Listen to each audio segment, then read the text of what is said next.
सूरजपुर नाम के गांव में भारत सिंह और उसका परिवार रहता था। भारत सिंह की गांव में किराने की दुकान थी। उसके परिवार में उसकी पत्नी सुमित्रा और 2 बेटियां थी। उसकी बड़ी बेटी सुरभि और छोटी बेटी अंशिका थी। सुरभि जितनी गुणी और समझदार थी, छोटी बेटी उतनी ही दिखने में सुंदर लेकिन स्वभाव से घमंडी थी।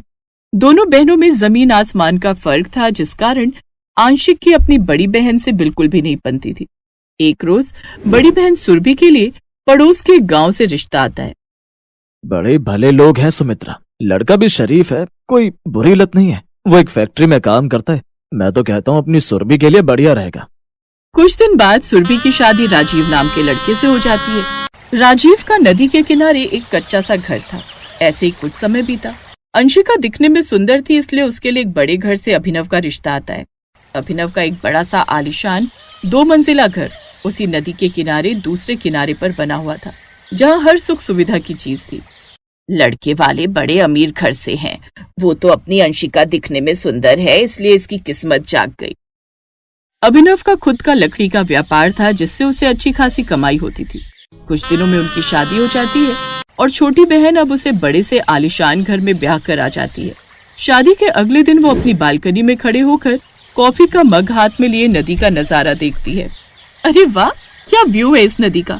लेकिन ये क्या, इस नदी की दूसरी ओर ये गरीबों की बस्तियां कितनी गंदी लग रही हैं। इस गंदगी ने तो पूरे व्यू का नाश मार दिया है। वैसे भूलो मत, तुम्हारी बड़ी बहन का घर भी वही है। कैसी बड़ी बहन है, मैं गरीबों को ज्यादा मुंह नहीं लगाती। अंशिका में पहले घमंड भरा हुआ था, लेकिन अमीर घर में शादी होने के बाद तो उसमें और भी ज्यादा घमंड आ जाता है। फिर एक रोज, अभिनव मुझे शॉपिंग के लिए शहर जाना है, तुम ऐसा करो अपनी स्टीमर बोट में मुझे नदी के उस ओर ले चलो। अच्छा ठीक है, मैं अभी स्टीमर बोट निकालता हूँ, तुम रेडी होकर आ जाओ। अब वो जल्दी से तैयार होकर आ जाती है। वहीं दूसरी तरफ गरीब राजीव अपनी लकड़ी की बनी बोट से चप्पू चलाकर काम पर जा रहा होता है। दरअसल उन सभी को वो नदी पार करके ही दूसरी ओर जाना होता था, तभी वो कहीं और जा पाते थे। अपनी स्टीमर बोट में बैठी अंशिका अभिनव से कहती है, अभिनव यहाँ देखो, मुझे सेल्फी लेनी है तुम्हारे साथ। वो क्या है ना, मुझे सोशल मीडिया पर अपलोड करनी है। आखिर लोगों को भी तो पता चले कि नदी किनारे हमारा कितना आलीशान घर है और हमारे पास ये स्टीम बोट भी है। तभी अंशिका की नजर राजीव पर जाती है, जो अपनी नाव लेकर जा रहा था। अरे जरा संभल कर राजीव जीजा जी, कहीं ऐसा ना हो ये चप्पू चलाते चलाते आपके हाथ ही घिस जाए। दूसरी तरफ नदी किनारे कपड़े धो रही सुरभि ये सब देख सुन रही थी। उसे बुरा लगता है कि कैसे उसकी छोटी बहन उसके पति की गरीबी का मजाक उड़ा रही है। ऐसे कुछ समय बीत जाता है। कुछ समय बाद अंशिका प्रेग्नेंट हो जाती है। जब ये बात सुरभि को पता चलती है तो वो नदी के इस पार बोट में बैठकर उसको मुबारकबाद देने उसके घर आती है। बधाई हो बहन, तुम माँ बनने वाली हो। तुम्हारी बधाइयों की मुझे कोई जरूरत नहीं है। और सुनो, अपनी ये गंदी चप्पलें और बदबूदार कपड़े लेकर मेरे घर मत आया करो। अब मुझे फिर से पूरे घर की सफाई करनी पड़ेगी। अब जाओ यहाँ से। अंशिका उसकी बेइज्जती करके उसे वहां से भगा देती है। इतना घमंड भी अच्छा नहीं अंशिका, कहीं ऐसा ना हो कि एक दिन तुम्हें पछताना पड़े। ये कहकर सुरभि वहां से चली जाती है। अंशिका के मन में अब सुरभि के लिए और भी गुस्सा पनप जाता है। फिर अगले दिन, धन्नो इधर आ, चल आजा, आजा मैं तुझे नहला देती हूँ, तुझे गर्मी से राहत मिल जाएगी। हाँ हाँ सुरभि बहन, आज तो हम भी अपनी भैंसवा को बड़ी देर तक नहलाएंगे, इतनी गर्मी जो है। अपनी बालकनी में खड़ी अंशिका अपने पति से कहती है, छी, इन गरीबों को देखो, इस नदी का क्या हाल कर डाला अभिनव। इसी में ही अपनी गाय भैंसे नहलाते हैं और वो देखो, वो उस गरीब इंसान ने कैसे गंदा कूड़ा नदी में फेंक दिया। इन गरीबों ने इस नदी का सारा व्यू ही खराब कर डाला है और इसीलिए अब नदी से बदबू भी आने लगी है। डोंट वरी डार्लिंग, मैं कल ही सरकारी कर्मचारियों से कहकर ये झोंपड़ियां और ये गंदगी यहाँ से हटवा देता हूँ। अगले दिन अभिनव कुछ सरकारी कर्मचारियों को बुलवाता है। देखिए यही लोग कितनी गंदगी फैला कर रखते हैं, आप इनके घर को हटा दीजिए, कम से कम फिर गंदगी तो नहीं होगी।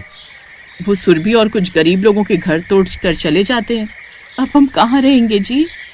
तुम चिंता मत करो सुरभि, आज रात हम यही इस नाव पर रहेंगे और सुबह होते ही अपनी एक झोपड़ी डाल लेंगे। ये कहकर राजीव सुरभि के साथ उस बोट में सारी रात बैठा रहा। अमीर बहन अपने घर से ये सब देखकर खुश होती रही। अगले दिन सुबह ही उन दोनों ने मिलकर एक झोपड़ी उस जगह बना ली और अब जैसे तैसे उसमें रहने लगे। अब पता चला कौन पछता रहा है। अंशिका अपनी बहन को सबक सिखाकर बड़ी खुश थी। ऐसे ही समय बीता और अब अंशिका को 9वां महीना लग गया। अंशिका, वो एक बड़े इंपॉर्टेंट क्लाइंट है, तो हमें उनकी बेटी की शादी में जाना होगा। तुम तो जानते हो ना अभिनव, अभी मैं इस हालत में नहीं जा सकती, तुम माँ जी के साथ चले जाओ। ठीक है, लेकिन तुम अपना ध्यान रखना। ये कहकर अभिनव अपनी माँ के साथ अपनी स्टीम बोट लेकर निकल जाता है। अंशिका घर में ही रहती है। शाम को वो कमरे की बालकनी में खड़ी होकर नदी के उस पार अपनी बहन की झोपड़ी को देखकर मुस्कुराती है, लेकिन तभी अचानक से उसे लेबर पेन शुरू हो जाता है और वो बालकनी में गिर जाती है। सुरभि उसे गिरते हुए देख लेती है।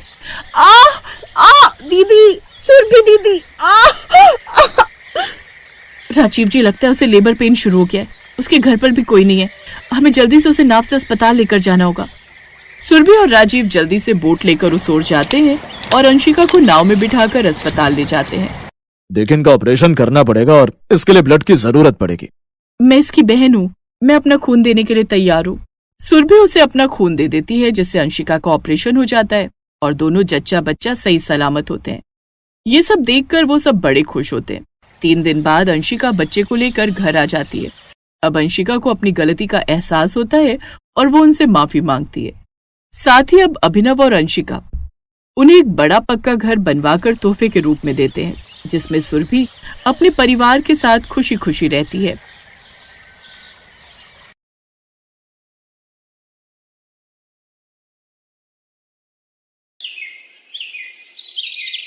रणजीत, आखिर कब तक हम इस मकान में सड़ते रहेंगे? हर बार तुम यही कहते हो, अब लेंगे नया मकान, तब लेंगे नया मकान। तुम जानते नहीं हो अंजलि, शहर के बीचों बीच मकान है अपना, और ऐसी प्रॉपर्टी मिलना बड़ी बात है। और बस थोड़ा पुराना ही तो हुआ है। यहाँ हर सुख सुविधा है, लेकिन अगर तुम चाहो तो मैं जंगल के बीचों बीच नया मकान बना देता हूँ। अरे आपको क्या फर्क पड़ता है? फर्क तो हमें पड़ता है ना, जो सारा दिन इस छोटे से मकान और तंग गलियों में दम घोट घोट कर जीते हैं। और क्या फायदा ऐसी सुख सुविधा का जहाँ हमारा दम घुटता हो। अपनी पत्नी के कहने पर रणजीत प्रॉपर्टी डीलर से बात करता है, जो उन्हें नदी के उस पार एक प्लॉट दिखाता है। अरे ये नाज पीटा डीलर कहाँ ले आया हमें? अब क्या नदी में चप्पू चलाकर उस ओर जाएंगे हम?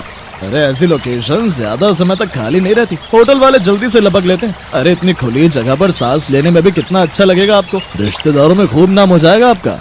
देखो ना रणजीत, घर के आगे नदी बह रही है। जब 2 मंजिला मकान बनाएंगे ना, तो सबके यहाँ पर्सनल कमरे होंगे, और जब बालकनी में खड़े होंगे ना, तो ठंडी ठंडी हवा आएगी। हाँ भाई साहब, अब मत सोचिए और ले डालिए। अब डीलर और पत्नी के कहने पर रणजीत अपनी सारी जमा पूंजी लगाकर वो प्लॉट ले लेता है और शहर के बीचों बीच बने अपने घर को किराए पर दे देता है। फिर कुछ महीनों बाद, अरे आप तो ऑफिस जा रहे थे, वापस क्यों आ गए? अरे बोट पर लोगों की भीड़ हुई पड़ी है, बिल्कुल भी जगह नहीं थी बैठने के लिए। तो अब दूसरे रास्ते से चले जाओ। तब तो मैं आधे दिन के बाद ऑफिस पहुंचूंगा। अब आज रहने देता हूँ, छुट्टी कर लेता हूँ। हाँ, ये ठीक रहेगा। और कल सुबह टाइम से उठ जाना, तो शायद आपका बोट में नंबर आ जाए। अब दिन में जाकर आप सब्जी ले आइएगा।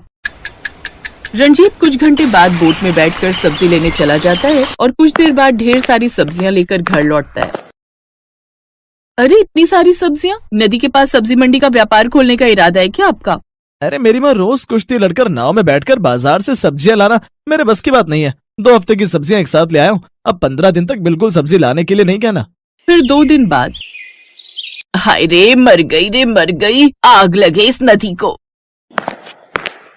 क्या हुआ माँ जी? अरे क्या हुआ क्या, घर में बैठे बैठे बोर हो रही थी, इसलिए घर से टहलने निकली थी, तो पूरी गली में नदी का पानी भरा हुआ था। हाय, लगता है मेरी हड्डी चटक गई। हाय रे मर गई। अरे जल्दी से डॉक्टर को बुला, मुझसे ये दर्द बर्दाश्त नहीं हो रहा। लेकिन माँ जी, यहाँ कौन सा डॉक्टर आएगा? इसके लिए तो हमें नदी पार करके जाना होगा। ऐसी जगह लाकर बसाया है तुम कमबख्त होने की यहाँ कोई डॉक्टर नहीं मिल रहा। आप अंदर चलिए, मैं आपकी मालिश करके गर्म पट्टी बांध देती हूँ। रहने दे, कोई जरूरत नहीं है। ये सब जो भी हुआ है ना, सब तेरे कारण ही हुआ है। ना तो तू उस घर में सीलन की बदबू की शिकायत करती, ना तू घर छोटा की रट लगाए रखती। माँ जी, अब सारा इल्जाम मुझे अकेली पर ही क्यों डाल देती हैं? ये घर लेने का अकेला फैसला मेरा तो नहीं था ना। देख, तू अब मेरा दिमाग खराब मत कर और मेरे बेटे को फोन कर, अब वही ले जाएगा मुझे। रणजीत जल्दी से घर आकर अपनी माँ को जैसे तैसे डॉक्टर के पास लेकर जाता है। ऐसे ही कुछ दिन बीतते हैं। अब बरसात का मौसम शुरू हो जाता है और नदी का पानी अब और भी बढ़ जाता है।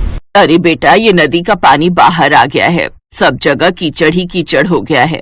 माँ, बरसात में तो शहरों के गड्ढे भी पानी से भर जाते हैं, और फिर ये तो नदी का किनारा है, तो कुछ दिन तो कीचड़ रहेगी ही। अब घर के बाहर कीचड़ होने से वो लोग बाहर भी नहीं निकल पाते। फिर कुछ दिन बाद उनकी बेटी रूही कमरे में खेल रही होती है कि तभी नदी किनारे से एक सांप उनकी खिड़की से होता हुआ घर में घुस आता है, जिसे देख रूही जोर जोर से चिल्लाने लगती है। मम्मी मम्मी सांप सांप। वो सभी दौड़कर उस कमरे में आते हैं। रणविजय जैसे तैसे उस सांप को बाहर फेंकता है। हाय मेरी बच्ची, ये ना जाने कहाँ आकर फंस गए हम। तभी बाहर तेज हवाएं चलने लगती हैं और बाहर नदी किनारे की मिट्टी उनके घर के अंदर आने लगती है। हे राम, ये कहाँ आकर फंस गए हम। हमने यहाँ आकर कोई गलती तो नहीं न की जी। अरे तो घबरा क्यों रही हो? हमने शहर वाला मकान बेचा थोड़ी ना, किराए पर ही दिया। इसको बेचकर वापस वहीं चले जाएंगे। 3 दिन बाद अचानक नदी का पानी काफी बढ़ जाता है। खबर में दिखाया जाता है कि पड़ोसी राज्य ने बांध का पानी छोड़ा है और निचले इलाकों और नदी किनारे बसे घरों का बाढ़ में डूबने का घर है। फिर उनके घर एक नोटिस आता है। क्या लिखा है इसमें? माँ, इसमें लिखा है कि हमें जल्दी से घर खाली करना होगा और अगर ये घर खाली नहीं किया तो पड़ोसी राज्य से छोड़े गए इस पानी से बाढ़ का खतरा बढ़ जाएगा और घर तक डूबने का भी डर है। और अगर ये घर डूब गया और किसी की जान चली गई तो इसमें सरकार की कोई जिम्मेदारी नहीं होगी। अरे ऐसे कैसे चला जाएगा? इतने पैसे लगाए हैं इसे बनाने में। माँ, भी ये सब सोचने का वक्त नहीं है। जान रहेगी तो ही रह पाएंगे ना इस घर में। चलो हम सब अपने शहर वाले घर में ही वापस चलते हैं।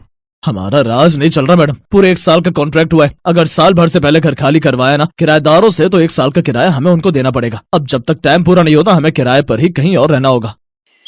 अब वो किराए के घर में चले जाते हैं जहाँ हर वक्त मकान मालिक की कुड़कुड़बाजी रहती है। बड़ी मुश्किल से वो वहाँ पर कुछ महीने बिताते हैं। फिर साल पूरा होते ही अपने शहर वाले घर में वापस लौट आते हैं।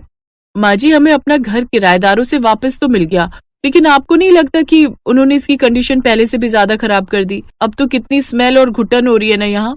चुप कर तू, एक भी शब्द अपने मुंह से निकाला तो। अब जो है जैसा है हम यहीं रहेंगे। यही हमारा घर है अब और यही मेरा आखिरी फैसला है। अपने पति के आगे अब अंजलि भी कुछ नहीं कह पाती और खुशी खुशी अब वहीं रहने लगती है।